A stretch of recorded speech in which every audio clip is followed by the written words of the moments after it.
espírito. Na intimidade das suas furnas, onde se desenvolve o pensamento pré-mágico, tendo descoberto o fogo não havia muito tempo, aquecem-se, e aqueles que os anteciparam na viagem da imortalidade parecem retornar. Os registros fósseis demonstram que no meio daquelas cinzas e troços de madeira carbonizada havia pedras, paus, nos quais estavam registradas feições humanas, grotescas é certo, mas que traduziam a presença dos seres que viajaram e ali eram colocadas pelos seus coetâneos para que se aquecessem naquele período hibernal, conforme acontecia durante a fase em que estavam no corpo somático. Essa constatação, hoje lograda pelos paleontólogos, oferece-nos a certeza inabalável de que a imortalidade da alma, como a comunicabilidade dos espíritos, e mais tarde a reencarnação, procedem do mundo espiritual para a Terra, através de uma fenomenologia muito complexa, ora primitiva, ora sublimada, na palavra dos gurus, dos profetas e dos guias do pensamento histórico.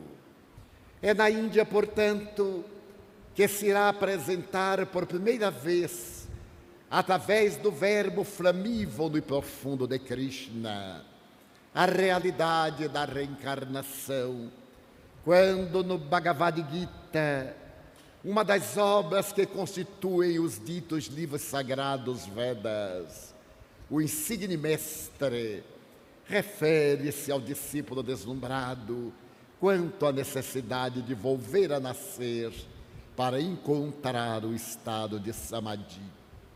Mais tarde, nos Upanishads, que significa ajoelhado aos pés do mestre para aprender, a palavra da reencarnação, agora através da lei do karma, exerce fundamentações profundas para orientar as criaturas a agirem de maneira consentânea com o dever, com o código de ética moral, para que o seu não seja o karma da tragédia nem do infortúnio.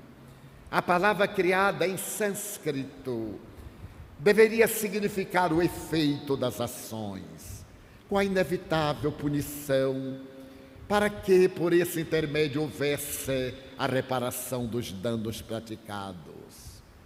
Essa palavra permanecerá por muitos séculos, alguns milênios, orientando o destino daqueles que acreditam nas vidas sucessivas, no retorno do princípio espiritual que busca oferecer a sabedoria que nele jaz, a presença de Deus adormecida no seu íntimo. As doutrinas do passado, também denominadas doutrinas dos mistérios, assim o eram porque apresentavam-se sob dois aspectos. Aquele aspecto esotérico, no qual havia uma linguagem própria, que se caracterizava pela sabedoria, pelo pensamento profundo que decifra as incógnitas, reservada aos iniciados, que mais tarde seriam sacerdotes, gurus, guias, e uma linguagem mais rasteira, mais compatível com a ignorância das massas.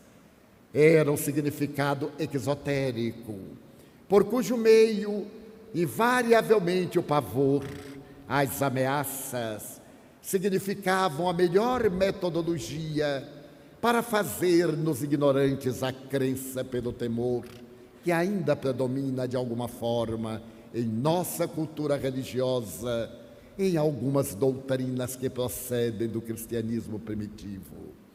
Desse modo, a linguagem esotérica de Krishna, falando a respeito do Nirvana, daquele momento terminal em que a paz e a plenitude reinariam de maneira indefinível, depois que se atravessava o rio do esquecimento, era dirigida em especial aos que se dedicavam a conduzir as massas, a orientá-las.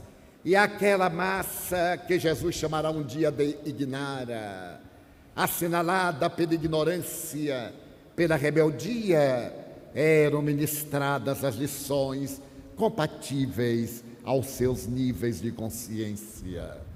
Naturalmente, da Índia partirá esse hálito que irá renovar e vitalizar as culturas não somente da Ásia, mas também da África do Norte, particularmente do Egito faraônico, quando, na intimidade dos seus santuários, homenageando-se a Osíris ou a Ísis, aos deuses Amon, Ofat, referem-se àqueles sacerdotes que a necessidade da evolução é inadiável e ela dá-se etapa a etapa através dos renascimentos.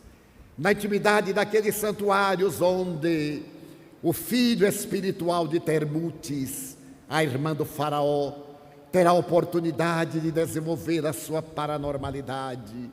Ele ouvirá e entenderá as lições profundas da imortalidade, a fim de que mais tarde, ao enfrentar o faraó para libertar o seu povo, Moisés esteja equipado dos recursos que deslumbrarão a ignorância das massas. Mas aquele poviléu, a massa ignorante, aos escravos, a doutrina dos mistérios no seu esoterismo reservava uma outra proposta de natureza punitiva. Os maus volverão também à terra e retomarão a forma animalesca, aquela de onde vieram e para a qual retornarão, a fim de aprenderem com o sofrimento e a humilhação o respeito às leis cósmicas. Era a proposta da metempsicose, o retorno a um corpo brutal, primário, com o estacionamento das conquistas intelecto-morais já conseguidas. É óbvio que essa doutrina da metempsicose não se alicerçava de maneira alguma nos conhecimentos das constatações na intimidade dos santuários.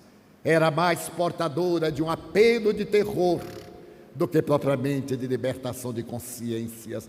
Por isso que não aceita, através do processo histórico da própria reencarnação, porque o espírito não retrograda, desde quando criado simples e ignorante, realiza as suas primeiras aquisições, a sua é uma marcha ascensional, fazendo que desabroche o Deus interno, que mais tarde estará na doutrina de Platão, através do grande eidos, o mundo das ideias que jaz adormecido em nós, para podermos sintonizar com a fonte geradora de vida. A reencarnação no Egito faz parte do ensino aos iniciados, e será ela que irá iluminar o grande pensamento daqueles espíritos, alguns dos quais vieram de outra dimensão para poderem promover o progresso do planeta terrestre.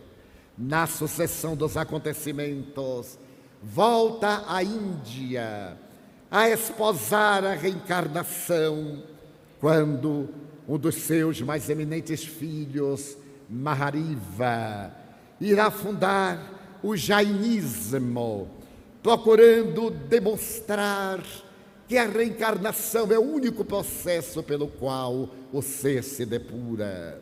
Esse admirável Mahavira havia sido contemporâneo do príncipe Siddhartha Gautama, que, inebriado pela visão do paraíso, procura demonstrar que o sofrimento, que é a causa principal da existência humana no processo de depuração, deve ser naturalmente superado. Buda havia peregrinado pela vida da insensatez, quando muito jovem, nascendo numa família nababa e imperial. Seu pai desejou poupá-lo dos infortúnios e concedeu-lhe uma área ajardinada com um pomar excepcional e o palácio memorável onde a ilusão refugiava-se. As noites interminas de prazer, as caças durante o dia, a ociosidade na maioria das vezes e logo depois um casamento para que pudesse perpetuar aqueles que deveriam continuar a sua prole. E Siddhartha Gautama diverte-se com a ilusão. Maya é o licor que embriaga, mas que traz de volta a dura realidade. E um dia, depois de encontrar-se saturado de tanta insensatez, dominado pelo tédio, ele se pergunta afinal do que é a vida, que haverá além das fronteiras palacianas. O que ocorre do outro lado? Será que a vida se restringe a esse império que eu governo sem ter nenhuma necessidade de sacrifício ou de esforço? E um escravo que lhe era fiel, amigo desde os primórdios da juventude, propõe-se a levá-lo à realidade, além dos portões, além das muralhas, estava a vida, mas não aquela vida de abundância, de luxúria, aquela vida de ociosidade. E traz-lhe um animal fascinante, que a tradição denomina como cantaque, pede ao seu príncipe que o cavalgue e leva-o além das fronteiras limítrofes da sua vida inútil. E a primeira visão do jovem príncipe é de natureza constrangedora. A miséria que está estampada na face humana em forma do sofrimento, sofrimento que tem uma variedade imensa de expressões. E ele logo se apercebe naquelas criaturas que carregam o fardo de um corpo desorganizado, vencido pelos dias provectos, e pergunta: mas o que é isto? É a velhice, meu Senhor. A velhice é uma carga muito pesada sobre os ombros da vida, e aquele que não passar pela morte deverá lentamente arrastá-la até o momento em que sucumbe. A velhice é aquele período das recordações, nem sempre felizes. Os dias ditosos passam como a primavera ridente que cede lugar ao verão causticante. Mas a velhice evoca as noites outonais que se transformam na invernia desgastante da criatura humana. E todos nós, se não formos absorvidos pelo desespero da morte, caminharemos sob o peso da velhice infeliz. E o príncipe entristeceu-se. Será que a vida estava reduzida a esta jornada de sucessão de minutos, de transformações e resgates, até o instante em que o indivíduo se curva ao peso da própria amargura na sucessão dos anos? Mas a viagem continuou, e ao chegar à praça do mercado, no alarido da multidão, nas fogueiras acesas para assarem pedaços de carne ou alguns alimentos que deveriam ser cozidos, ele vê as pessoas à porta das barracas, apresentando o corpo purulento, as feridas em chagas vivas, as dores lancinantes e os olhos nublados pelas lágrimas, a garganta túrgida pela qual os ruídos sequer podem ser exteriorizados, lhe perguntam: mas o que é isto? É a doença, Senhor. São as enfermidades. Este corpo é um vasilhame de barro. Por mais bem conservado, ele tende à decomposição. A maneira pela qual foi construído é de forma tão especial que ele tem um ciclo, como tudo na vida. E é passado esse ciclo momentâneo, ele degenera, decompõe-se, extingue-se, e normalmente através de dores dilaceradoras. As lágrimas chegaram aos olhos do jovem príncipe, e ele disse: mas tudo é sofrimento. As doenças são a manifestação aberrante do sofrimento. Meneando a cabeça, saiu daquele mercado de alarido e de desesperos, e foi agora pela margem do rio sagrado, onde piras fumegantes de madeiras perfumadas ou de achas de lenha, que sequer davam para comer os cadáveres, ou cadáveres incinerados. E perguntou: mas o que é isto? É a morte, Senhor. A morte que a todos devora, da qual ninguém consegue escapar. A morte é a fatalidade da vida orgânica, do vasilhame que se consome, que se destrói. E uma tristeza infinita tomou conta daquele corpo jovem, daquele ser que vivia do licor da juventude e das sensações imediatas do prazer. Pediu para voltar e com outros olhos contemplou a paisagem do pomar e das flores do jardim. Seu jardim era tão bem cuidado que raramente ele poderia perceber uma flor que murchecesse e fora talada pela morte. Servos diligentes cuidavam de tudo para que a fantasia permanecesse, mas ele nunca mais seria o mesmo. Depois de deter-se no retângulo da janela que abria o quadrângulo na direção da vida, ele optou por mudar de existência. Ofereceu tudo o que tinha aos seus, à mulher, ao filho, reduziu aos prazeres de raga a paixão e foi meditar em um monastério. No acume de uma montanha, um monastério desafiava o tempo. O jovem príncipe tomou do seu albornoze de uma toga e ali renunciou a todos os prazeres, porque ele soube que a razão da desgraça humana era o desejo. Os desejos são a espada de Damocles que oscila sobre as nossas cabeças. Os desejos infrenes, aqueles desejos bastardos inferiores. E ali no monastério ele poderia superar os desejos, submetê-los às rédeas da sua vontade rígida. E aprendeu que deveria lutar contra os desejos. Os anos passaram-se, e quanto mais ele exercitava-se na postura de adversário dos desejos, mais os desejos atormentavam-no. Era como se ele empurrasse uma porta que estivesse protegida por uma mola. Na razão direta em que ele fazia a porta recuar, a mola impulsionava-o para a frente. Então ele percebeu que não seria contra os desejos que deveria lutar. A melhor maneira de colocar a porta no lugar que ele desejava era liberar a mola, fazendo que a reação desaparecesse, a ação iria cumprir a sua finalidade. Abandonou o monastério e com 5 companheiros saiu pelas estradas da Índia procurando a solução do sofrimento. Ao encontrar um rio, banhou-se nas suas águas lustrais.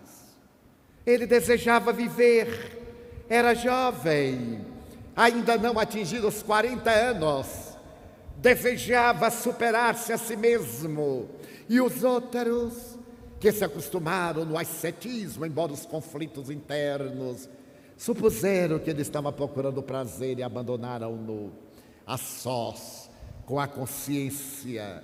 Ele prosseguiu até encontrar uma árvore bode, uma árvore da sabedoria, conforme na Índia é considerada uma figueira brava, e à sua sombra sentou-se em postura de lótus.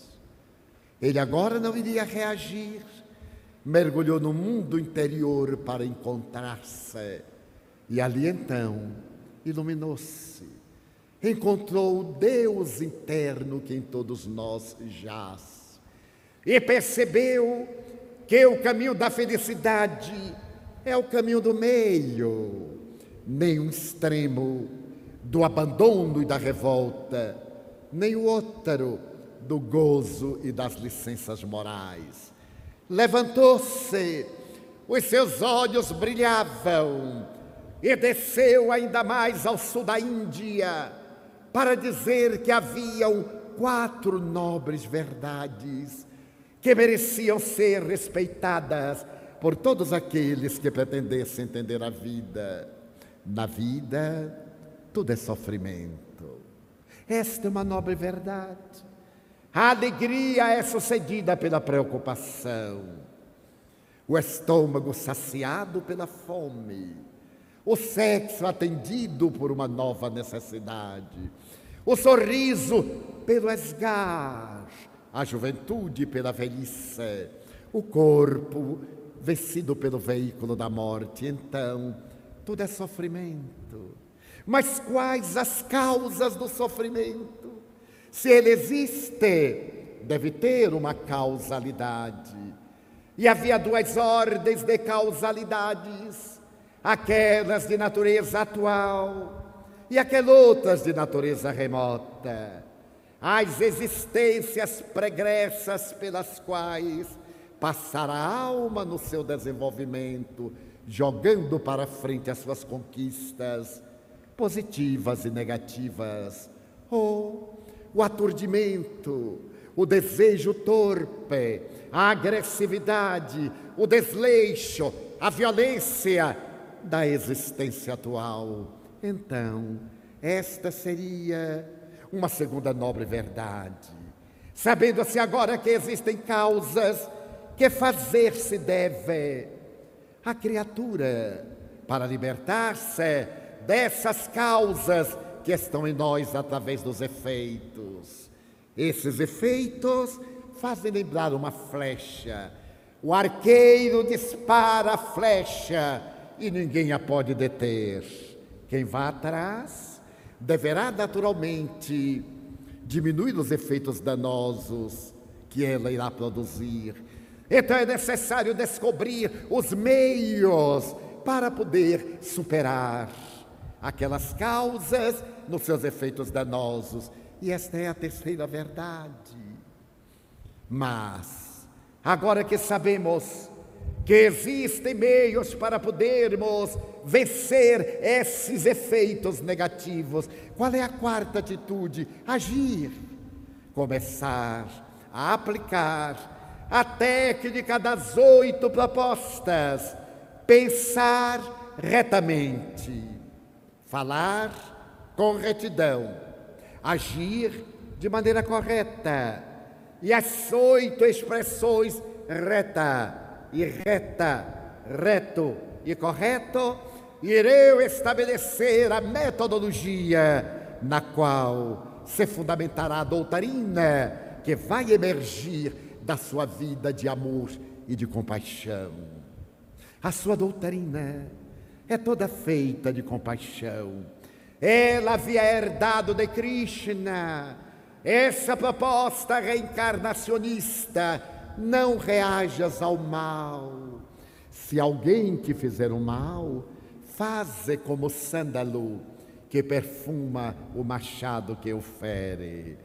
Esse pensamento de Krishna, que Jesus terá a ocasião de adotar mais tarde em outra formulação poética: fazer todo o bem àquele que nos faz qualquer tipo de mal, irá encontrar em Buda a doutrina da compaixão. Não é essa piedade piegas, essa expressão de pena que logo nos leva à indiferença. É estar com a paixão do bem ao lado do indivíduo, ser co-participante da sua aflição, mas não se tornar afligido conforme ele se encontra. A compaixão de Buda estará sintetizada mais tarde na serenidade com que ele enfrenta as vicissitudes, com que ele deverá desenvolver a sua atividade, a maneira misericordiosa com que tratará o mundo. Certo dia narra uma das mitologias budistas que ele estava recolhido em reflexão profunda quando um jovem ajoelhou-se-lhe e ali permaneceu contemplando-lhe a face brilhante. A suave expressão de um sorriso no rosto sereno desenhava o estado de êxtase. Ao abrir os olhos, o iluminado contempla em volta e detecta o jovem discípulo deslumbrado. Este pergunta-lhe: Senhor, vós sois Deus? Não. Mas então vós sois um anjo? Também não. Por que perguntas? Porque vós estáis iluminado. Porque estou desperto, estou consciente da realidade. A proposta de Buda estará exarada em O Livro dos Espíritos, na questão 919. Quando Allan Kardec pergunta aos espíritos nobres qual o meio prático mais eficaz para ser feliz neste mundo e libertar-se das más inclinações. E as entidades venerandas redarguem: um sábio da antiguidade já vos disse, conhece-te a ti mesmo. Esse sábio, naturalmente, foi Sócrates, que afinal não é autor da frase. Segundo a história da filosofia, quando Sócrates visitou o santuário de Delfos para interrogar o deus Apolo, através da Sibila Opitonisa, em torno do destino da Grécia, quando chegou diante do templo monumental, no pórtico estava exarada a frase: Gnote-se auton, conhece-te a ti mesmo. Era um desafio que vinha de gerações transatas, porque a preocupação da criatura tem sido de conquistar o mundo, de conhecer fora, deixando-se de identificar a sua realidade, de autoconhecer-se. E o eminente mestre de Platão, fascinado com esse Gnote-se auton, ao retornar a Atenas, na sua proposta maiêutica, irá dizer aos seus discípulos que a felicidade está dentro. É necessidade viajar para dentro, imergir, para poder encontrar a sua realidade. Analisando essa resposta dos espíritos, Santo Agostinho elucida: fazei como eu quando estava na terra. Diariamente, ao deitar-me, fazia uma reflexão a respeito dos meus atos durante o dia. Quando me dava conta que me houvera equivocado, no dia imediato procurava reparar. E quando constatava que houvera agido com retidão e segurança, dava prosseguimento ao labor que vinha desenvolvendo. Esse autoconhecimento proposto por Buda irá naturalmente reaparecer ainda na Índia, em 1469, quando um jovem Sikh de nome Nanak sente um certo tédio pelo mundo. Seus pais preocupados. Nanak não se alimenta como os outros, mergulha nos solilóquios e perde-se. Levado ao médico da época, esse pergunta-lhe: que buscas? A realidade. Mas o que é a realidade? É aquilo que está além dos nossos olhos. E os mais idosos meneiam a cabeça afirmativamente. Nanak estava procurando a verdade. E à medida em que ele vai desenvolvendo a sua percepção, ele estabelece como fundamento da verdade a ação do bem, cujos efeitos enflorescem a vida e dão pomos de ouro de sabedoria.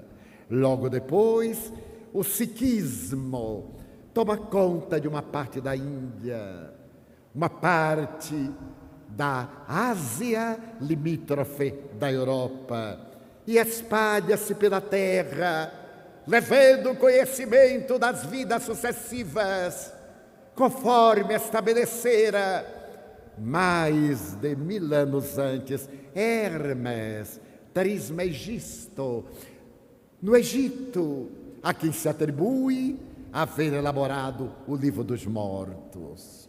O Livro dos Mortos do Egito traz a tradição da alma, que não cessa de peregrinar, que veste uma indumentária e a abandona adiante, para depois revestir-se de novos valores, legando à posteridade, ao Tibete, as informações sublimes do livro tibetano dos mortos, baseado na reencarnação.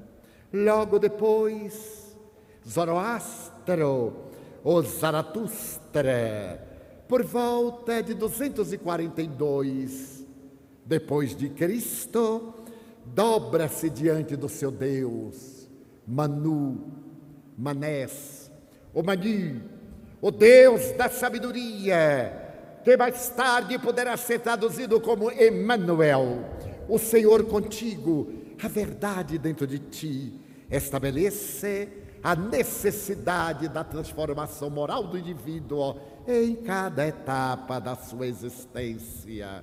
Embora a reencarnação não esteja como base do zoroastrismo, ela é um dos pilotis para que o indivíduo possa encontrar a sua plenitude, conforme se verificará mais tarde no maniqueísmo, que vem reformando a partir de então as leis e oferecendo ao indivíduo uma visão mesclada de cristianismo, de zoroastrismo, de tradições do Oriente, a que se dedica na primeira fase da sua vida o jovem Agostinho de Hipona.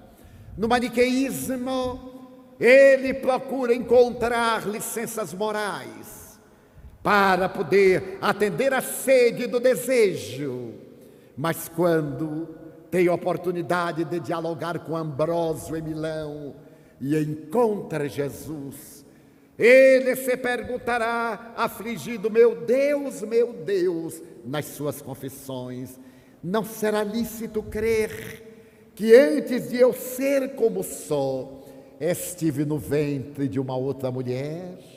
Repetia Agostinho. A tradição maniqueísta, a tradição jainista, as propostas do pensamento ancestral de Krishna, falando a respeito da multiplicidade das existências. Mas o Egito agora esplende. Alexandria é a capital da África, e ali em Alexandria nasce o grande ginásio, a notável biblioteca, a academia, a escola neoplatônica, fundada por Amônios Sacas. Amônios Sacas havia bebido na alma de Platão a certeza da sobrevivência da alma, graças às informações de Sócrates, conforme reveladas por Plutarco na história do pai da filosofia grega, de que os espíritos lhe falavam, os daimons, os daimoniones, e ele podia profetizar acontecimentos, mas que acreditava na pluralidade das existências. A escola neoplatônica de Alexandria esplende, e Amônios Sacas estabelece como fundamento dos seus estudos a crença na reencarnação. E a reencarnação enfloresce-se através de Plotino, mas de Jámblico, de Orígenes, de Tertuliano, de São Clemente de Alexandria, São Gregório de Nice, que tem a ocasião de dizer: a alma imortal deve ser melhorada e pacificada se ela não foi numa existência terrestre anterior. E esse aperfeiçoamento se opera nas vidas futuras e subsequentes. A escola de Alexandria será um celeiro de onde sairão os pais da igreja cristã primitiva, que a filosofia teológica chama a doutrina da patrística, aquela da qual homens e mulheres irão procurar demonstrar que Jesus era reencarnacionista, que a sua doutrina estava exarada nas vidas sucessivas, a ponto de Orígenes dizer: é necessário de novo nascer tantas vezes para poder entrar no paraíso isento de culpas e de pecados. Mas é no cristianismo que a reencarnação floresce por duas razões. Primeira, por causa do judaísmo, que sempre foi na sua doutrina hermética, no célebre Zohar, na Cabala, uma doutrina eminentemente esotérica, que somente os rabis tinham direito a penetrar-lhes os conteúdos. E em Yiddish havia desde os primórdios a palavra Guilgun, nascer de novo em um outro corpo, mas que não era revelada aos exotéricos, à massa que não saberia administrar nem trabalhar essas informações, pensavam os antigos hebreus. Mas os pais da raça haviam explicitado a necessidade dos renascimentos para também explicar a servidão, várias vezes tombada sobre a casa de Israel. E muitas vezes nós vamos encontrar em Isaías, em Jeremias, as afirmações a respeito das existências pregressas. No futuro, muito no futuro, nós vamos encontrar Flávio Joséfos censurando os fariseus por não acreditarem na reencarnação, numa das suas obras mais belas, quando ele se refere às guerras judaicas, dizendo que o renascimento do espírito em outro corpo, o maior historiador do povo hebreu, é uma necessidade para poder encontrar o seio de Abraão e vivenciar a misericórdia divina. Muito depois, Scholem Nash, esse notável escritor hebreu que nos oferece Jesus de Nazaré, Maria, obras biográficas a respeito de Jesus e de sua mãe, censurando aqueles que não acreditam na reencarnação, tendo a oportunidade de dizer que os equívocos de uma vida são, noutra vida, resgatadas. Mas por que ele assim o diz? Porque no século XIII, na célebre rebelião que resultou na expulsão dos hebreus de toda parte da Europa, eles procuraram refúgio na cidade de Safed. E ali então, Isaac Luria preconiza a reencarnação para explicar tanto amargor, esse pão ázimo do testemunho, que é obrigado o servo da casa do Senhor a com ele nutrir-se. A reencarnação, então, no cristianismo tem a herança do Velho Testamento, mas tem a presença augusta de Jesus, que era reencarnacionista desde o monumental diálogo com o doutor da lei, Nicodemos, quando busca. O Evangelho de João, narrando-nos esse episódio maravilhoso, recebeu do Espírito Amélia Rodrigues, em uma página mediúnica, alguns retoques que em nada desfigura o texto original, mas que parecem completar o diálogo que houve entre Jesus e aquele doutor da lei. Comenta o Espírito generoso que Jesus tornara-se famoso e esse doutor da lei ouvira falar a seu respeito, mas não teve coragem de o convidar, segundo Amélia Rodrigues, para que fosse à sua casa palaciana, porque é muito conhecido Jesus em Jerusalém. Se ele se adentrasse na casa de um rabino famoso, isso poderia causar escândalo. Por sua vez, o doutor da lei não desejou ir à casa em que ele estava hospedado, para não ser visto. E como é natural, em situações desta natureza, sempre surge um amigo, um intermediário. O encontro ter-se-ia dado, segundo Amélia Rodrigues, e não o texto bíblico, na casa de um amigo, que iria exercer a tarefa de coordenador do encontro. No lugar neutro, ambos poderiam estar e dialogar livremente. Porque ela assim pensa? Porque somente João é quem narra o episódio desse encontro.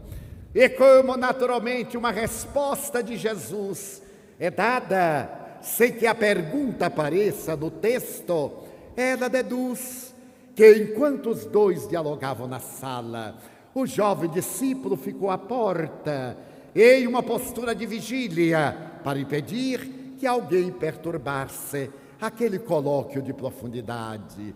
E naturalmente do seu posto de observação, ele ouviu o diálogo, por isso que somente ele o registrou. O texto evangélico diz: o doutor da lei acercou-se de Jesus e perguntou-lhe de inopino: eu sei que tu és de Deus, porque ninguém faz o que tu fazes se Deus não estiver com ele. E logo ele responde: em verdade te digo que é necessário nascer de novo para entrar no reino dos céus. O que Amélia Rodrigues calcula, deve ter havido a pergunta: que é necessário, pois, fazer-se para entrar no reino dos céus? E a resposta é taxativa: nascer de novo, para poder entrar no reino dos céus. E o doutor da lei surpreende-se: como? Então será crível que um homem velho volte ao ventre de uma mulher para nascer de novo? E Jesus elucida: tu és doutor da lei e ignoras isto? Ele era o iniciado, portanto ele havia aprendido isso nas escolas de rabinismo. Como sendo ele o iniciado, ignorava uma realidade palpável. Compadecido daquele homem de boa fé que dele se acerca, Jesus lhe diz: é necessário nascer da carne e do Espírito para entrar no reino dos céus. E prossegue: o que é nascido da carne é carne, o que é nascido do Espírito é Espírito. Não te perturbes, pois o vento sopra em qualquer direção, e tu não sabes de onde vem nem para onde vai. Assim é necessário nascer da água. O diálogo é rico, é fascinante. Mais tarde, dirá Allan Kardec, foi necessário que as ciências evoluíssem para que se pudesse melhor entender as palavras de Jesus. À época, não se tinha o menor conhecimento de biologia, de embriogenia, de embriologia. Mais tarde, com o avanço das ciências biológicas, é óbvio que nascer da carne é originar-se da fusão do espermatozoide com o óvulo na trompa de Falópio. 2 gotitas de água, uma das quais gelatinosa. O óvulo, ao receber o espermatozoide, que ele perde a cauda, de imediato cerra-se. E começa o fenômeno biológico da vida. Desloca-se esse ovo, esse neuroblasto, essa primeira célula. E graças ao fenômeno da mitose celular, biparte-se. acopla-se à câmara uterina, vitaliza-se com líquido amniótico, parte-se e reparte-se para chegar a um corpo adulto com 70 trilhões de células, algumas delas especializadas, como os neurônios cerebrais, 100 bilhões aproximadamente, como as células de marfim dos dentes, as unhas, os ossos, os tendões, os músculos, esse músculo cardíaco, que começa a vibrar aos 20 dias após a fecundação. E no momento em que para, a vida física deixa de funcionar. A mais notável bomba que a criatura humana jamais pôde contemplar. E que pulsa, numa idade de 70 anos, 4 bilhões de vezes, sem nenhuma interrupção, nascida da água. É necessário nascer da água e do Espírito. Em cada renascimento, a persona é outra. Eu não sou Divaldo. Eu estou Divaldo. A personagem, o indivíduo, a individualidade eterna é a soma das experiências sucessivas, desde as primeiras moléculas até a realidade pensante deste momento. Quanta sabedoria no nascer de novo! Mas nós vivíamos o período, como assevera Allan Kardec com propriedade, em que um povo pastoril, ainda numa fase relativamente primária de consciência, não tinha condições para entender, e acompanhando a experiência de João, aquele que precede Jesus, irá interpretar a posteriori que nascer da água é receber o batismo, lavar os pecados. Mas quais pecados? A criança recém-nascida, até o 3º dia, deve ser batizada, porque se morre, irá para o limbo. Não tem direito à plenitude. Por culpa de quem? Na mansão do caminho, por onde passaram quase 800 crianças, nenhuma foi batizada. E agora que já se transformaram em adultos e que tiveram filhos, deram-me netos e bisnetos, a 90% que eu saiba, ninguém foi batizado. Se morrem, irão para o limbo ou para o inferno, mas eles não têm culpa. Eu seria o responsável. Que eu os conscientizei de que o batismo não seria a aspersão, a imersão, conforme fazia João, em um ritual perfeitamente compreensível. Porque estava escrito em Elias que o Messias deveria passar pela margem do Jordão. As tradições religiosas aos rios davam atributos sagrados. O Ganges na Índia, o Nilo no Egito por causa das cheias, o Jordão em Israel, o Yangtze-Yang na China, o Tigre e o Eufrates na Síria e na Babilônia, hoje no desgraçado país vitimado pela guerra, o Iraque. Eram rios sagrados. Então era necessário que dali saísse a voz que pregava no deserto.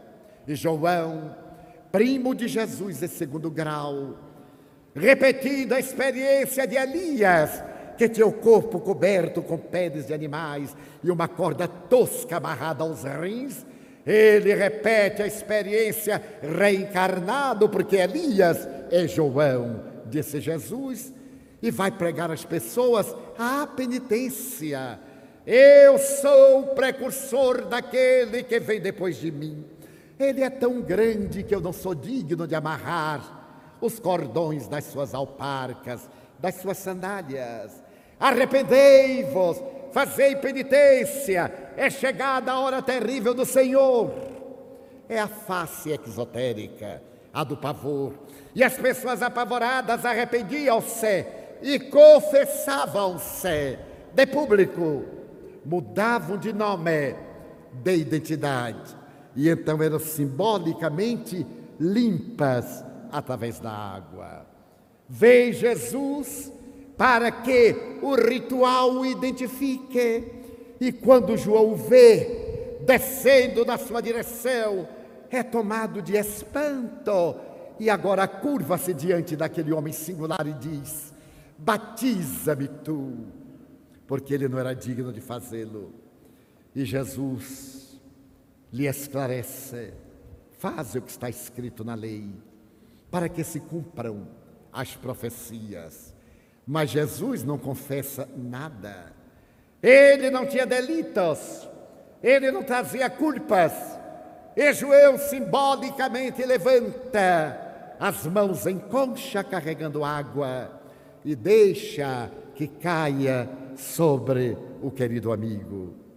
Então, o batismo simbólico de João será adotado mais tarde pelas doutrinas que se derivam do cristianismo, dentro de um formalismo teológico que nada tem a ver com a realidade evangélica. Nascer da água é passar pela concepção fetal, é ter novamente um corpo, voltar ao proscênio terrestre para poder vivenciar a experiência da evolução. Mas se não fosse isso, nós teríamos outros textos evangélicos nos quais Jesus é bastante claro. Quando os discípulos interrogam-no: Senhor, não é necessário, conforme diz a tradição, que antes de vir o Elias, o Messias, venha o Elias? E ele esclarece: é necessário, mas o Elias que deveria vir já veio. E entre parênteses, e eles entenderam que ele se referia a João Batista. Como podia João Batista ser Elias, se Elias estava morto fazia 600 anos, senão através da reencarnação? Logo depois, nós vamos ter a pergunta oposta. É Jesus quem interroga aos seus companheiros: quem dizem os homens que é o Filho do Homem? E eles elucidam, uns dizem que tu és Elias, outros dizem que tu és Jeremias, outros dizem que tu és João, que houvera morrido fazia pouco, o que seria impossível, e outros dizem que tu és um dos profetas que voltou. É evidente que acreditavam na reencarnação. Mas como Jesus não era nenhum deles, pergunta diretamente a Pedro: e tu, quem dizes que eu sou? Pedro tem um insight, ilumina-se e diz: eu digo que tu és o Filho de Deus, o Messias prometido, aquele que esperávamos. Então Jesus coroa o diálogo: Simão, não foi a carne nem o sangue que te revelaram, foi o Pai que está nos céus quem te revelou.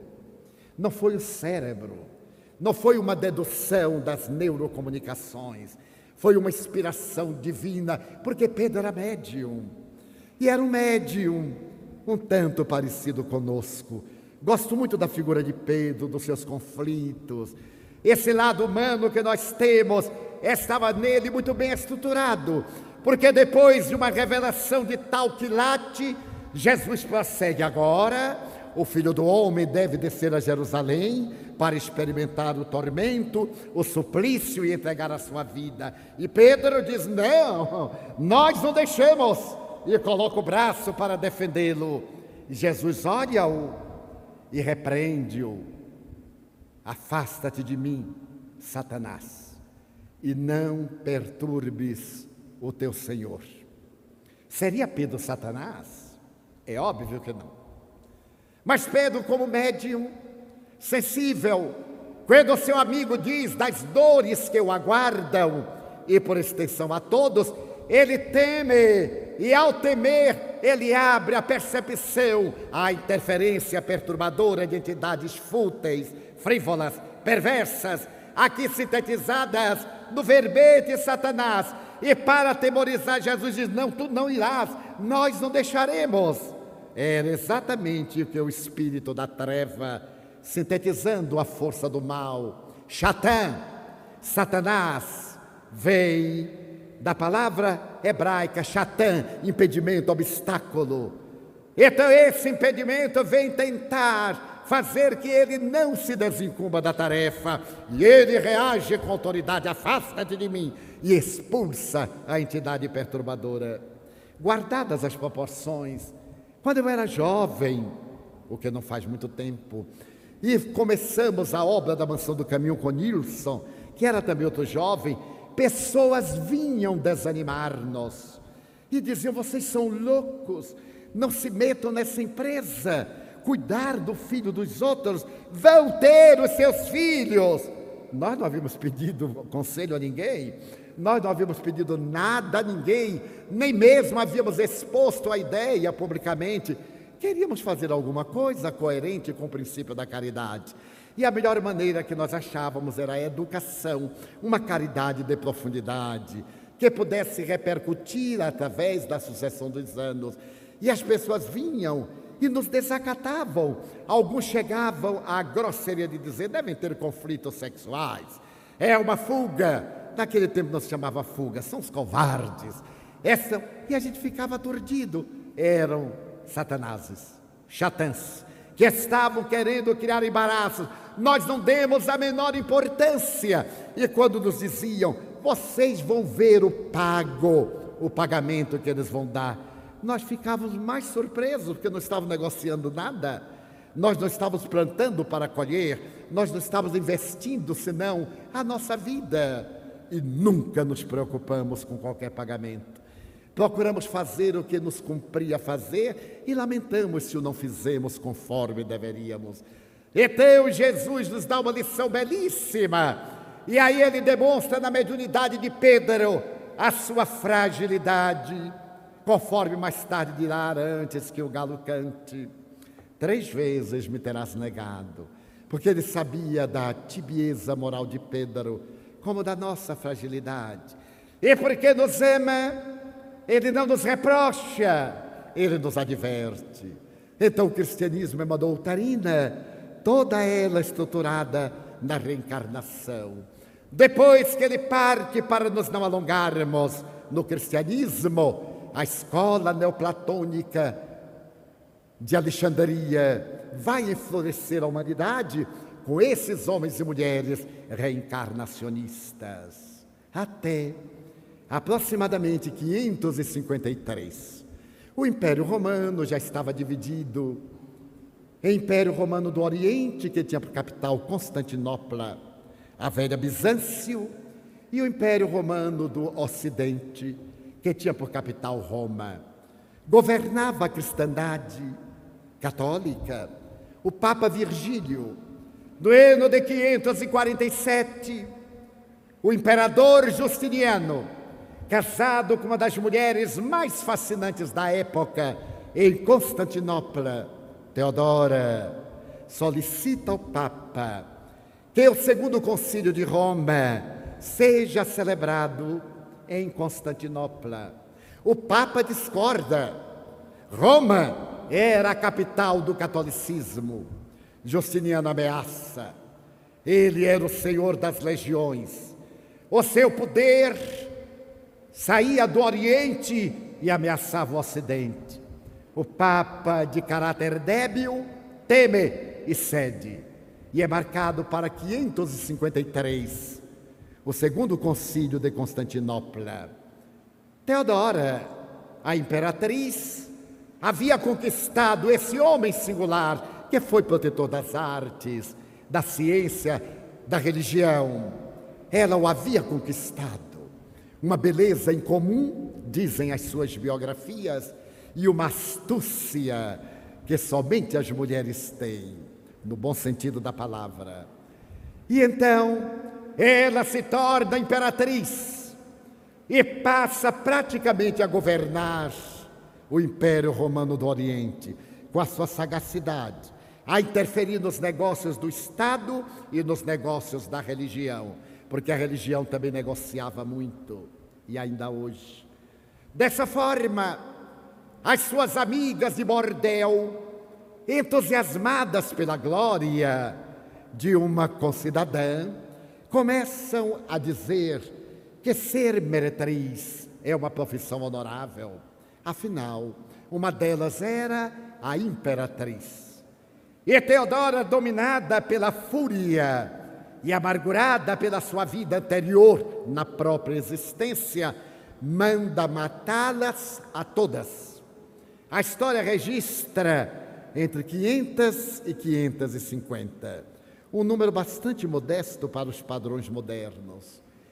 E elas, naturalmente, perdendo a vida por esse crime de serem damas da noite, produzem uma reação na sociedade que agora dispara contra Teodora as acusações mais cruéis. E ela vai reencarnar. Ela se reencarnará 500 vezes para pagar o crime hediondo. É claro que a reencarnação não é assim. Não é a pena de talião, pagar mal por mal. Aliás, nem é pagar, é reparar o mal que fez pelo bem que possa realizar. Mas a tradição da massa, como dissemos, a massa exotérica, somente entende pelo pavor e somente está satisfeita quando há temor e vingança. E Teodora, que era muito feliz, não deseja voltar à terra para sofrer e estimula o marido. No próximo concílio, vamos tornar a reencarnação uma doutrina herética, porque eu não voltarei para pagar o crime. Havia muitas heresias, aquelas doutrinas que não eram aceitas pela teologia católica. Desde o segundo século, quando se começou a discutir a natureza do Cristo, seria Jesus Deus? Seria Jesus parecendo um homem? Seria Jesus um homem? Seria o filho menor do que o pai? E surgiram correntes, ário, o docetismo, que Jesus era de uma constituição molecular, evanescente, não era um corpo carnal. Os docetas, através de Ário, lutaram para impor a ideia, e Antanásio dizia que não, era um corpo físico semelhante ao nosso. Estabeleceram-se lutas, até que um dos grandes cristãos primitivos, que vivia na meditação do deserto de Pispir, foi levado a um desses encontros religiosos e, na sua ingenuidade, disse: Jesus Cristo Dei. Então Jesus era Deus. E aí vai nascer o suporte da futura Santíssima Trindade, quando ele poderia dizer que parecia com Deus, mas não era Deus. Era filho de Deus, como Jesus sempre o declarou. Então havia outras doutrinas curiosas. As almas são criadas e vivem no estado de paraíso e saturam-se com aquela vida monótona no céu. Quem é que aguenta ficar contemplando Deus eternamente e as harpas paraguaias tocando guaranias? Não há quem aguente. E aquelas almas teciam revelado o anjo caído. E então foram expulsas para encarnarem na terra como punição. Era uma forma doutrinária também de renascimento, porque já haviam nascido e agora tomavam o corpo físico. Essas doutrinas tumultuavam-se e eram consideradas heréticas, marginais. Nesse concílio, que começa em 553, e o Papa recusou-se a ir, mas foi obrigado, já o dissemos que era pusilânime, foi obrigado pelas armas. Discutem-se as doutrinas de Orígenes. Orígenes havia publicado uma obra extraordinária, até hoje, quando examinada, a doutrina dos princípios. Ele fazia um estudo profundo da origem do universo, da terra, da vida, e também advogava essas almas saturadas da plenitude. Mas nesse ínterim, 47 e 53, morreu Teodora, em 48. E o imperador, diz uma das suas mais belas biografias, entrou em nostalgia profunda. A palavra que se usava na época, mais tarde substituída por depressão. Entrou no surto depressivo profundo e nunca mais saiu do palácio. O concílio II de Constantinopla, foi nesse estado de vida. E a primeira proposta a ser votada foi a doutrina de Orígenes, para poder vedar-se a reencarnação. Os debates foram acirrados, presididos pelo imperador com as armas nas mãos. E o debate terminou com a vitória da heresia sobre as doutrinas de Orígenes por 3 votos a 2. É bem provável que o voto de Minerva haja sido estimulado pelo imperador. A partir dali, a reencarnação foi colocada à margem. E no ano seguinte, 554, antes de voltar a Roma, o que acontece em 555, o Papa homologa as decisões do concílio e a reencarnação é considerada doutrina herética. Ainda diz a história das religiões em língua inglesa que o próprio Justiniano decretou a matança dos reencarnacionistas e a ele se atribui o homicídio de mais de 1 milhão de pessoas que eram reencarnacionistas. Mas apesar de toda essa trágica façanha, não existe uma teologia contrária à reencarnação, exceto a resolução desse concílio arbitrário comandado por um homem apaixonado e depressivo. A reencarnação continuou a superar as circunstâncias e vai renascer posteriormente no movimento da Ordem Rosa Cruz, no século XVII. Essa doutrina irá trazer o pensamento antigo de Krishna, a proposta de Jesus, a grande sabedoria. Vai aparecer o sufismo, remo do islamismo. É uma doutrina mística, oferecendo essa visão fantástica das vidas sucessivas, graças a Nanak.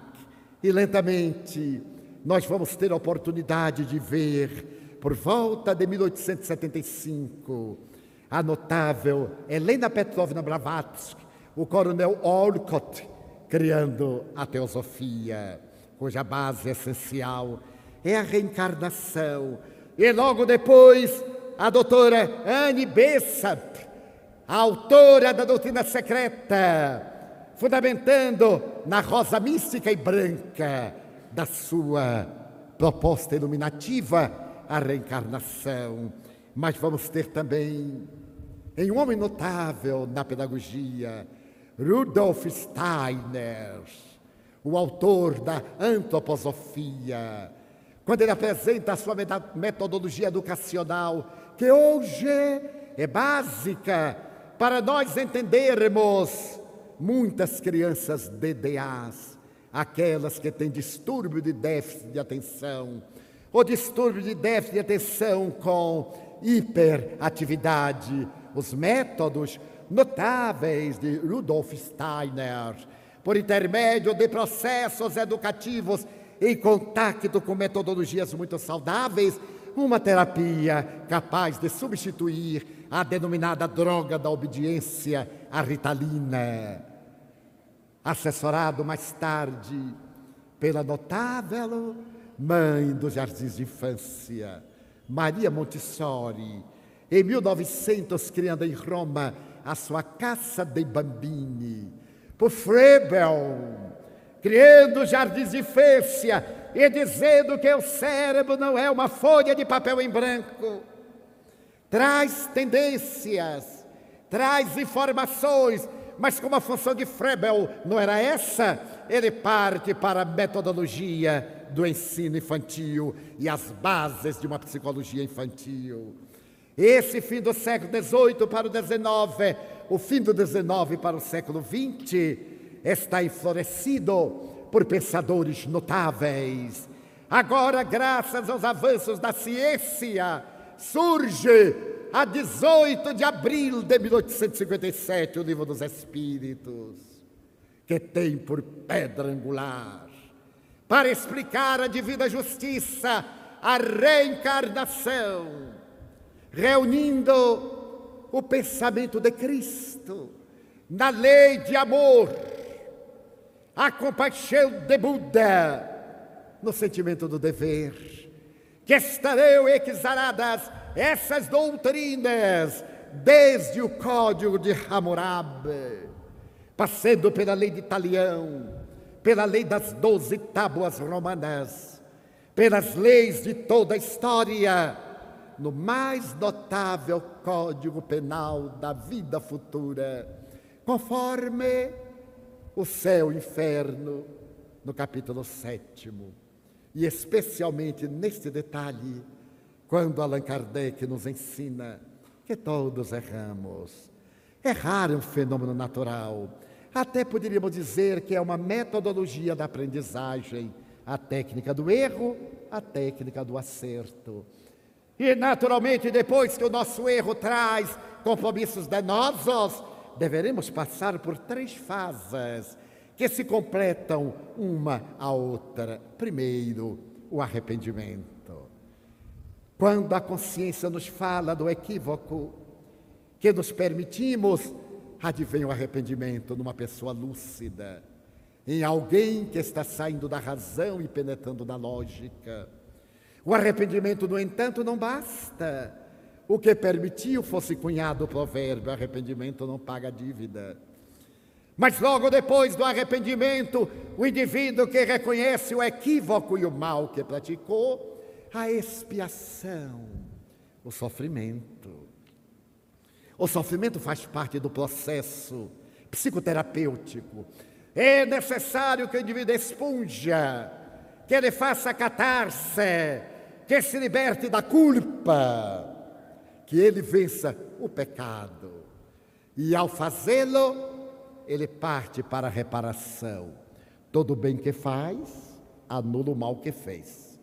Se alguém prejudicou, ele o dignifica. Se a sociedade perturbou, ele a engrandece pela sua transformação moral. Então, poderíamos dizer, numa linguagem psicoterapêutica, se alguém te ofendeu, desculpa, perdoa. Se tu ofendeste alguém, pede-lhe desculpas, pede-lhe perdão. Se o outro não aceita, deixa com ele, porque esse já não é mais o teu problema. O teu problema é reconhecer o erro, experimentar a expiação e procurar a reparação. Pedir a oportunidade de reparar através de uma desculpa. Aceita-me como teu amigo outra vez e eu irei reparar o mal que te fiz. Essa doutrina é de uma lógica que fascina, porque ela é racional. A mais B igual a B. Por mais que se deseje enxertar-lhe apêndices, não tem no seu corpo doutrinário nenhuma possibilidade de aceitação, porque ela traz um conteúdo harmônico tão perfeito que nada mais lhe pode ser acrescentado. No entanto, pode-se-lhe desdobrar os conteúdos ad infinitum, porque ela é a doutrina da sabedoria universal. E abrange, como disse Allan Kardec, os vários ramos do conhecimento: a psicologia, a antropologia, a química, a física, as doutrinas que procuram oferecer à vida um significado e dar ao indivíduo um sentido profundo. Veio o Espiritismo e, através do método científico da observação, Allan Kardec demonstra no laboratório da experiência viva a lei dos renascimentos. E a melhor maneira de trabalhar-se o sofrimento não é lutar contra o sofrimento, porque isso é impossível. O sofrimento material, o desgaste orgânico é inexorável. Os dramas emocionais, as reminiscências, os conflitos existenciais fazem parte do bojo evolutivo. Os transtornos psicóticos profundos, como consequências de gravames mais sérios. Então não podemos lutar contra esses sofrimentos, mas podemos administrá-los através do conhecimento, através do amor. Há aproximadamente 15 dias, eu me encontrava na cidade americana de Baltimore para realizar um seminário com um homem notável. Ele se encarregava de uma parte do seminário eu encarregava-me de outra. O Dr. Raymond Moody Jr., que nos anos 70 publicou uma obra revolucionária best-seller, que naquela época vendeu 14 milhões de exemplares em 40 línguas. O Dr. Raymond Moody Jr. realizou experiências de quase morte e conseguiu construir na sua casa um laboratório para tentar perceber o que é que sobrevive à disjunção molecular. Se é o cérebro que produz a consciência ou se é a consciência que vitaliza o cérebro. Em 1996, em New York, participamos ambos de um seminário no qual ele apresentou a sua tese, mas o meu tema era sobre a comunicação dos espíritos. Agora, realizávamos esse seminário e as 2 primeiras horas a ele competia narrar as suas experiências. Ele já houvera declarado à revista Vanguarda de Barcelona que não aceitava ainda a imortalidade da alma e que não concluíra pela sobrevivência do espírito, o que causou um grande espanto na época, por volta de 1998. Porque logo se tomaram as teses do Dr. Moody Jr. e se começou a dizer que ele era quase espiritista, esse entusiasmo dos precipitados, que ele havia constatado a imortalidade da alma, que ele havia conseguido isto e aquilo, e alguns parapsicólogos, nas suas palavras, magoaram-no profundamente. E a mídia, ele acusava como sendo responsável de colocar no seu texto conclusões a que ele não chegara. Eu estava expectante para poder acompanhar a sua narrativa e, graças a um amigo intérprete, ele apresentou a mesma tese de antes. E a mim me chama a atenção o cuidado que ele teve na sua sala dos espelhos, que ele denomina sala das evocações. Ele foi para buscar o contato com o espírito muito querido. E ao chegar ali àquela sala, ele evocou a sua genitora. Mas, para sua surpresa, não veio a genitora. Veio a sua avó paterna. E ele imita o gesto. Ela aparece e diz com uma voz fanhosa: eu sei que você não estava esperando por mim. Eu sei que você não gosta de mim. E você não gosta de mim porque todo Natal eu dizia a seu pai: venha passar o Natal comigo, traga as crianças, este é o meu último Natal. E eu não morria nunca. Não é verdade, Moody Júnior? É verdade.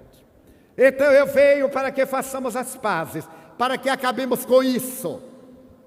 Muito bem, mas agora eu quero conversar com minha mãe. Enquanto não fizermos as pazes, eu não vou embora.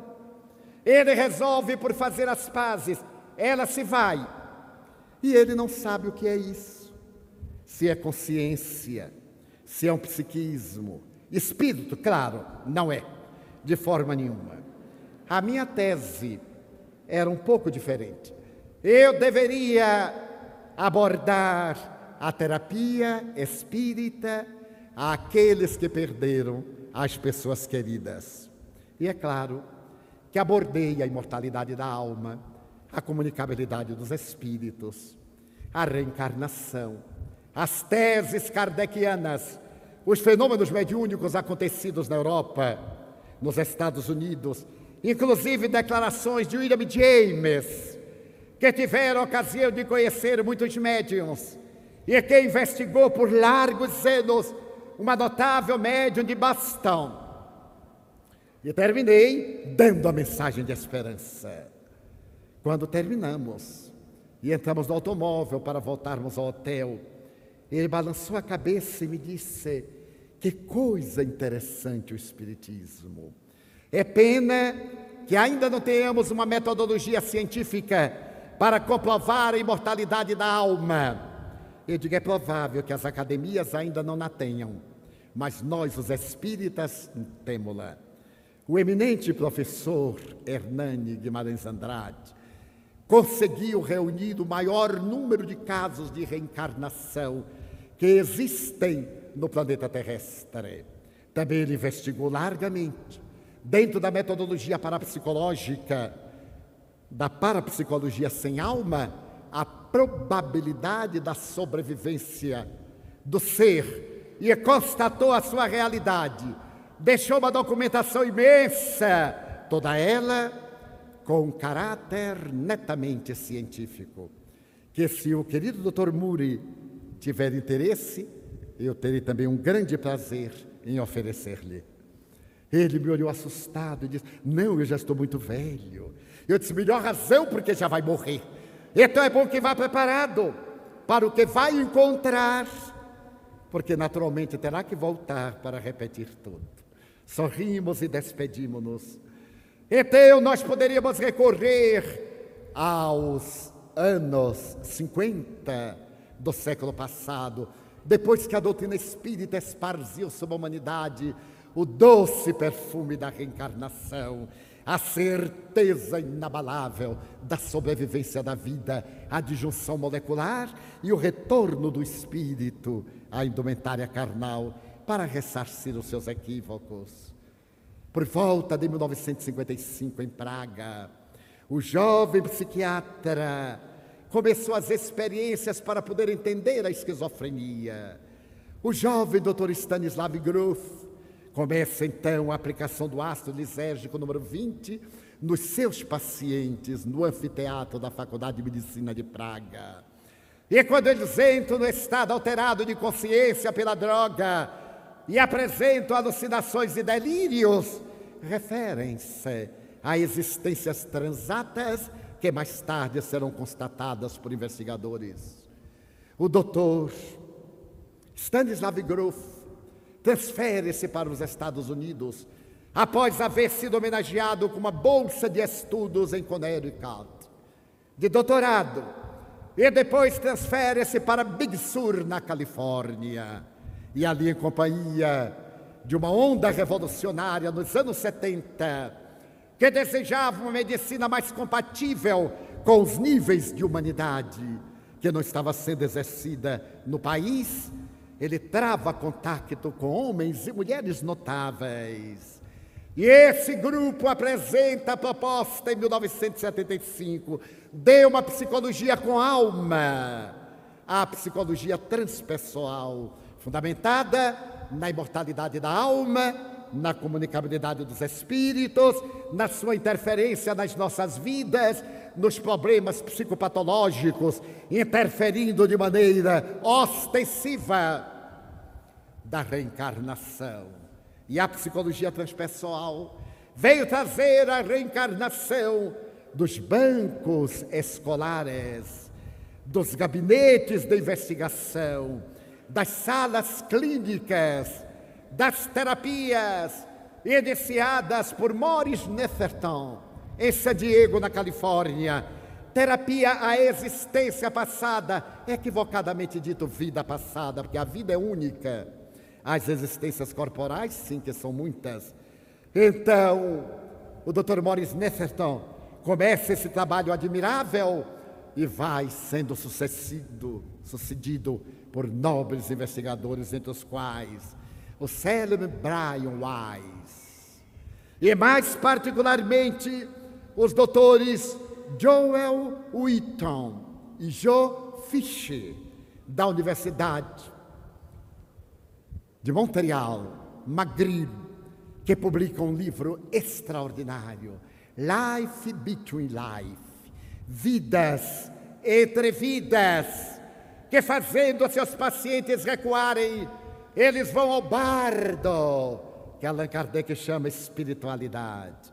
Pela primeira vez nessas experiências, consegue-se fazer que o paciente chegue ao mundo espiritual e constate a sua realidade, onde ele apresenta o resultado da sua experiência terrestre, onde ele é programado para o retorno. A obra dos dois notáveis psiquiatras, depois de mais de 3.000 casos em que eles encontraram o bardo e a programação para as outras existências, oferece-nos um subsídio que resiste a qualquer crítica pela honorabilidade dos seus autores. Mas quando nós dizemos isto, Pareceria que o espiritismo estivesse devassado.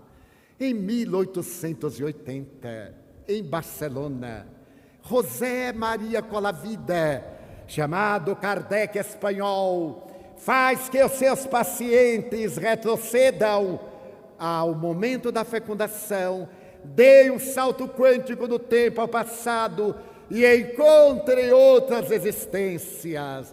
As experiências de Colavida, no século XIX, são confirmadas por Bouvier, Maratta, Tartaruga e, particularmente, pelo diretor de um grande núcleo de ciência em Paris.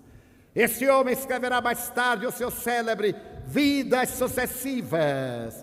E nesta obra, ele demonstra, como diretor do Instituto Politécnico de Paris, que foi possível fazer que viajassem na direção do passado indivíduos que alcançaram até 5 e mais reencarnações.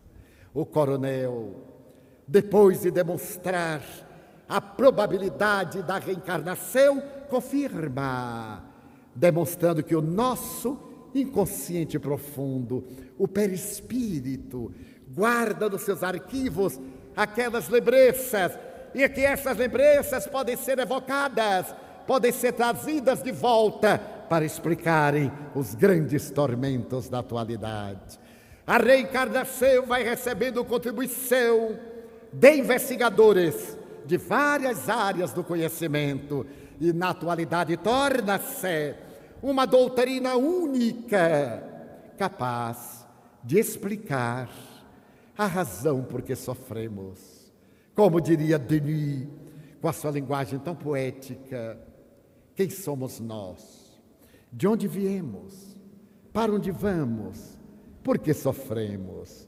Qual no indivíduo de mínimo conhecimento e lucidez racional não se haja perguntado qual a razão da dor? Porque uns são tão felizes, enquanto outros tão desventurados. Porque uns experimentam tanta ventura e outros somente as amarguras. Porque 2 gêmeos univitelíneos da mesma célula, um pode tornar-se esteta e o outro bandido. A carga genética é a mesma, porque um se torna sábio e bom e o outro perverso e arbitrário. Mas se o indivíduo tem uma consciência religiosa, por que Deus nos fez tão diferentes? Porque a uns ofereceu tanto e a outros tão pouco. Então nós veremos que só a justiça da reencarnação que nos vai oferecer uma metodologia para o logro da felicidade. Amar, amor-terapia, fazer todo o bem. Se está sofrendo, tem os elementos que Buda nos deu antes de Kardec, que Jesus confirmou e que Kardec iluminou. Faça o bem, pense retamente, fale com retidão, haja com correção. Tenha uma vida ilibada. Se não a conseguir, tente-a. Se malograr, repita. E se ainda não conseguir, volte a reiniciar. Certa feita, nas minhas experiências trôpegas de estudante da doutrina espírita, eu fiz algo de que me arrependi amargamente. Não deveria ter feito, uma reação que eu tive. Eu me acostumara a calar, não por covardia, mas para poder submeter-me a uma disciplina de pacificação. Eu me acostumara a não me defender, porque para defender-se o indivíduo tem que acusar e vai gerar situações mais lamentáveis. Depois eu não tinha tempo para tanta conversa fiada. Mas certo dia parece que eu não estava muito bem, não é justificativa, errei. E eu reagi com toda firmeza e devolvi com uma grande nobreza, mal por mal. Tudo que disseram de mim eu devolvi tranquilamente, com perversidade, com o grande prazer de estar vingando-me. E no auge do desforço, a irmã Consciência dizia: tu vais te arrepender. Eu digo: arrependo, mas eu digo. E disse. E mal acabei, transpirei e já estava arrependido. E comecei arrependimento e fiz a culpa. Não ofendi a ninguém, apenas devolvi. Me deram um cesto de lama. A lama saiu pelo cesto, eu devolvi, ficamos ambos sujos, tal. E quando eu estava nessa amargura, meu Deus, eu que me proponho a ser diferente.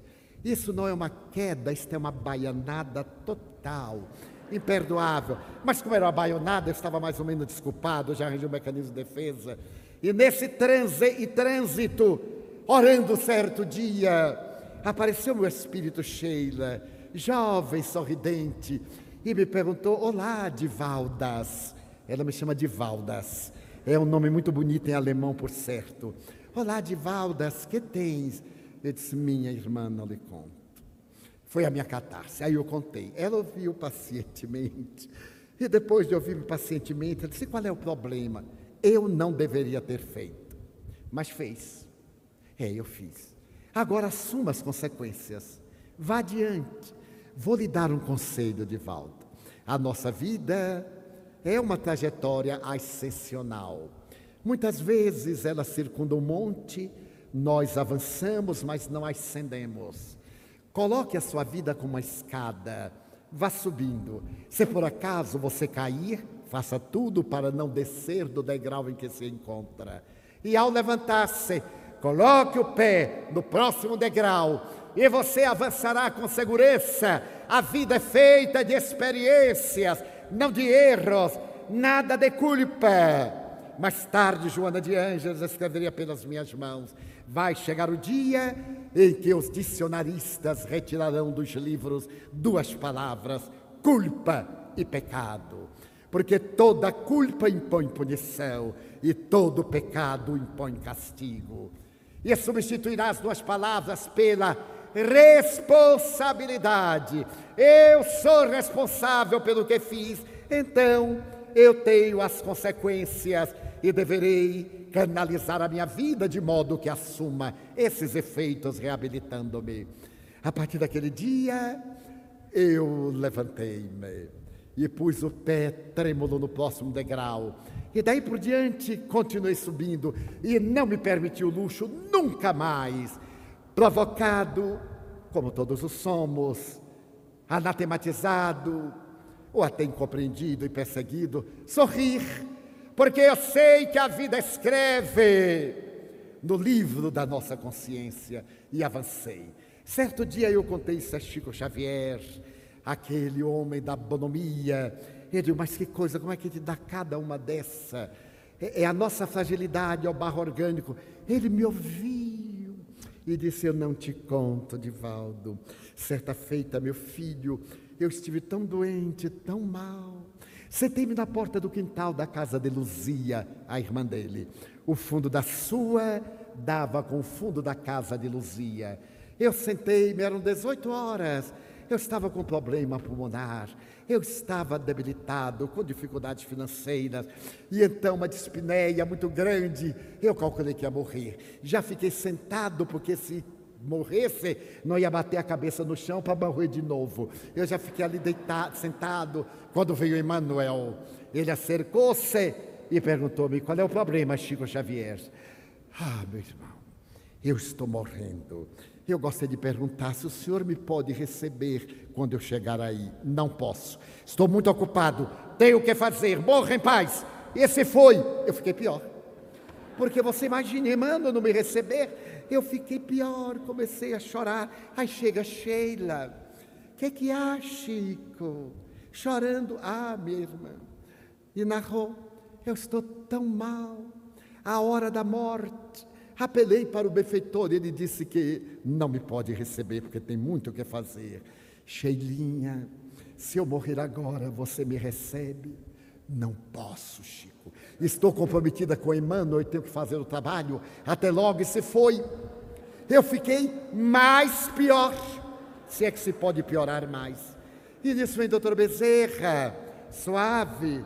Oh, meu filho, qual é o problema? Eu aí não contei mais. Eu só fiz dizer: doutor Bezerra, será que o senhor tem algum remédio para esta besta? Doutor Bezerra disse: olha, Chico, eu não fui veterinário, mas vamos ver o que é que eu posso fazer. E deu-me o remédio. Então aí é que eu tive dimensão. da minha pequenez, da minha fragilidade.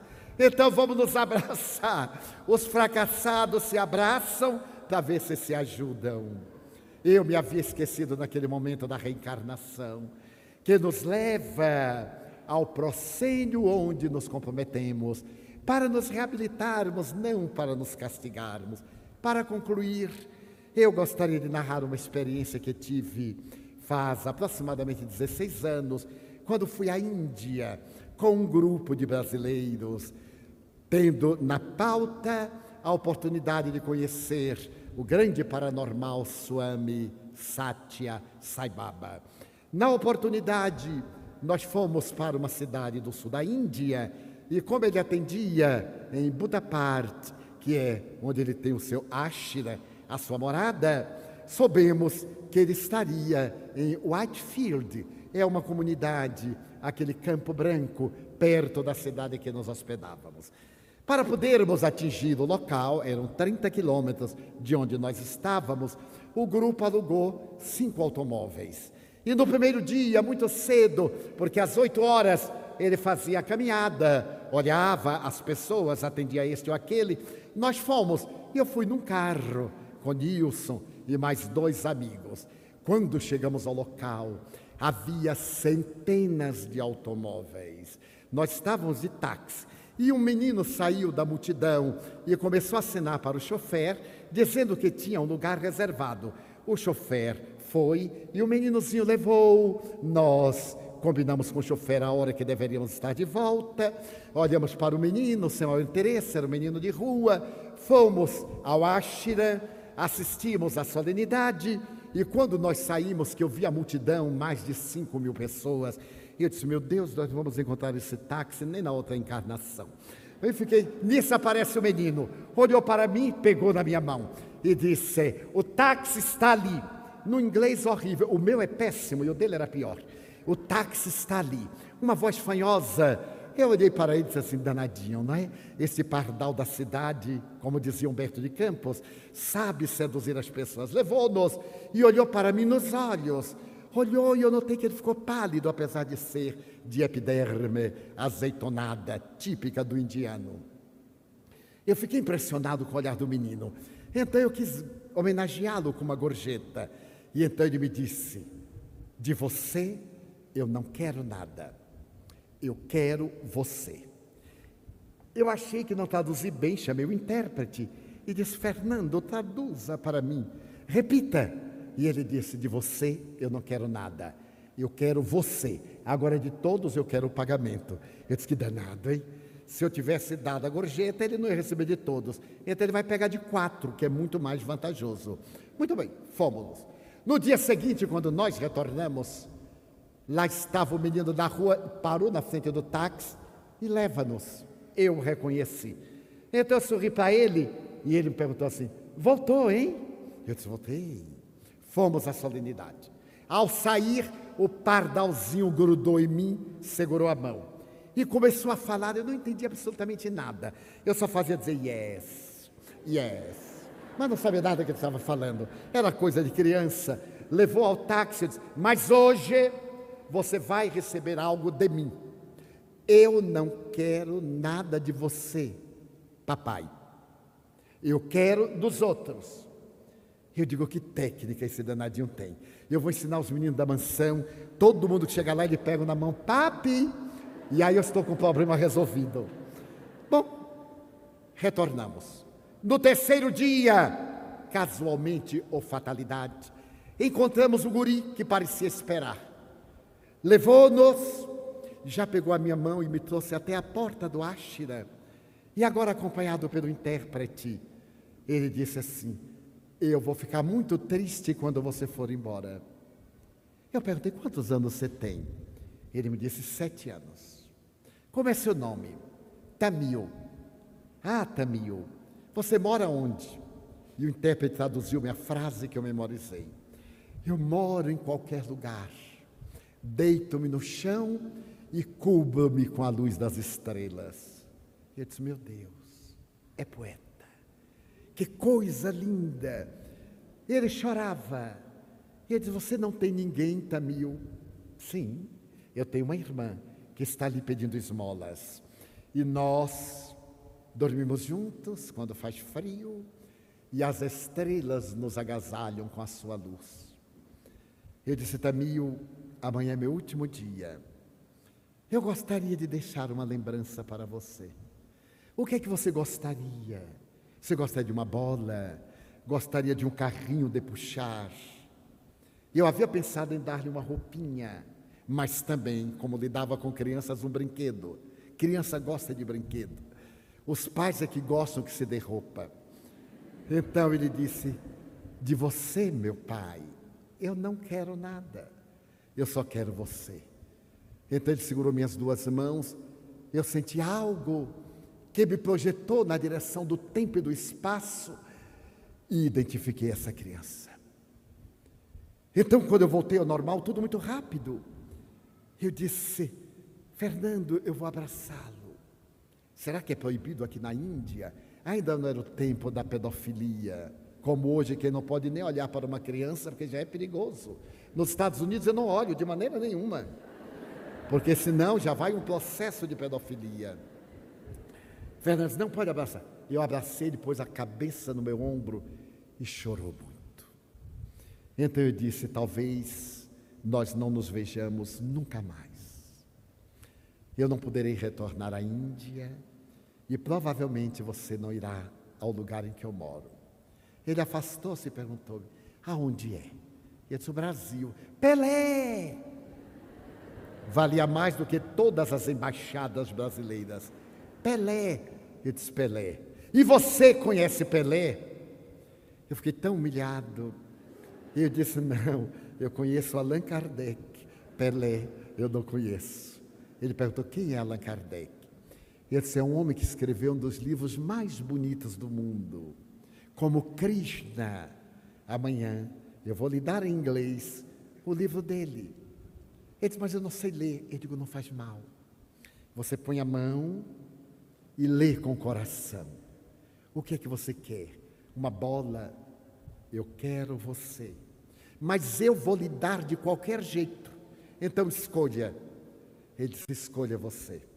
Eu já puxei o menino, fomos para o ashram com o menino, saímos do ashram, ele ficou. Então eu calculei a idade, tenho muita experiência com criança.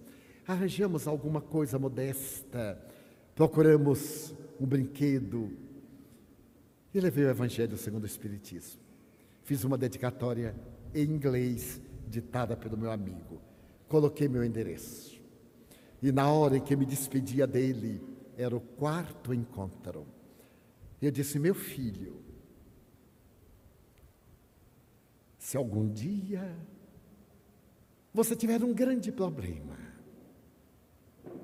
lembre-se de mim. É muito difícil você ir lá. E é muito difícil eu vir cá. Mas aí tem meu endereço, aí tem meu telefone. Naquele tempo era muito difícil uma chamada internacional. Mas se algum dia você precisar, lembre de mim. Deus nos reuniu e não nos vai afastar nunca mais. Ele então me olhou demoradamente, os olhos muito negros, chorou copiosamente. E ele disse: até logo, Tamil. Entrei no carro e olhei para trás. Ele estava sentado no asfalto, passava a mão no livro e colocava no coração. Isto foi em maio. Eu não voltei a ter notícias de Tamil. Em dezembro, eu recebo uma chamada internacional a pagar. Esse detalhe é muito importante, porque naquela época era muito caro. E então eu perguntei: mas eu preciso saber quem é que está chamando. É uma senhora, a senhora Gupta, em nome de Tamil. Eu corri ao telefone. Chamei o meu filho, que fala muito bem o inglês, pedi que ele ficasse numa extensão. E então, com a voz esganiçada, o meu filho espiritual começou a dizer coisas que eu não entendia nada. E uma voz pausada disse: um momento. Tomou o telefone e começou a me dizer: Mr. Franco, Faz 3 meses, eu saía das minhas atividades de professora e, passando por uma rua, encontrei sentado num passeio um menino que abraçava um livro e que se balançava. Eu então perguntei: que tem este livro? Não sei. E o que você faz com ele junto ao coração? Meu coração está lendo. E você sabe ler? Não sei. Havia tanta dor neste menino que eu levei para minha casa. Eu sou viúva. Então eu perguntei: quer morar comigo? Mas eu tenho uma irmã. Você traz a sua irmã. Uma semana depois, Tamil e Ananda estavam morando comigo. E eu me impus a tarefa de os alfabetizar. Nós, hinduístas, não celebramos o Natal, mas sabemos que os cristãos celebram. E ele me pediu que desejava falar com o pai que mora no Brasil. Então, eu quero que o senhor saiba que Tamil será um homem de bem. Eu vou deixar o meu endereço com o senhor. Eu encontrei o seu no livro que o senhor lhe deu. E quero contar-lhe que diariamente eu coloco as minhas crianças da escola sentadas no chão, sento-me em um toro de madeira e leio aquele livro para eles. E o livro é tão enriquecedor que eu gostaria de perguntar-lhe se existe um outro livro desse gênero que eu pudesse ler para os meus alunos. Eu disse: senhora, para a senhora eu mandarei o Livro dos Espíritos de Allan Kardec, que também está traduzido ao inglês, o Livro dos Médiuns, o Principiante Espírita. Mas como eu terei muita dificuldade em anotar o seu endereço, já que a senhora tem o meu, escreva-me e mande-me o seu endereço e eu lhe enviarei os livros. Muito obrigado, Mr. Franco. O senhor é o pai de Tamil e de Ananda e eu sou a mãe espiritual dos dois. Seu filho quer despedir-se. E ele então gritava no dialeto que eu não conseguia entender. Os senhores podem imaginar as emoções que eu atravessei durante um largo período, sem poder comunicar-me com eles. Não tinha endereço.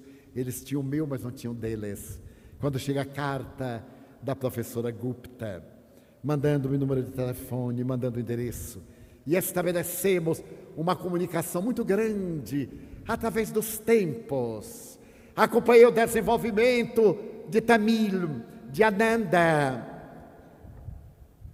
E no ano passado, estando em Londres, tive a gratíssima surpresa de reencontrar, depois de 15 anos, Tamil e Ananda, que estão estudando na Universidade de Londres, graças ao trabalho notável desta mulher humanista e humanitarista.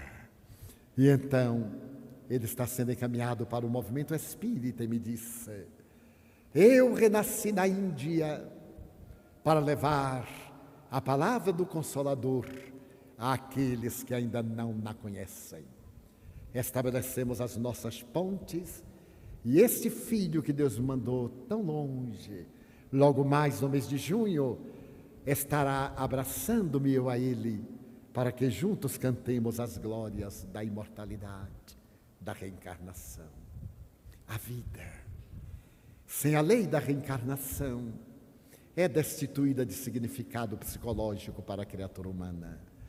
Allan Kardec, portanto, na condição de missionário da Era Nova, é o apóstolo de Jesus, que veio trazer a doutrina do amor, para que, à luz da lógica e da razão, possamos, neste momento de trânsito, construir um mundo melhor, pelo qual todos anelamos. Saiamos então daqui, exuberantes, ante a certeza de que vivemos ontem, estamos vivendo hoje, viveremos amanhã, agindo de tal forma que não tenhamos que retornar para reparar, porque a lei é de progresso e com progresso atingiremos o reino dos céus que está dentro de nós. Muito obrigado.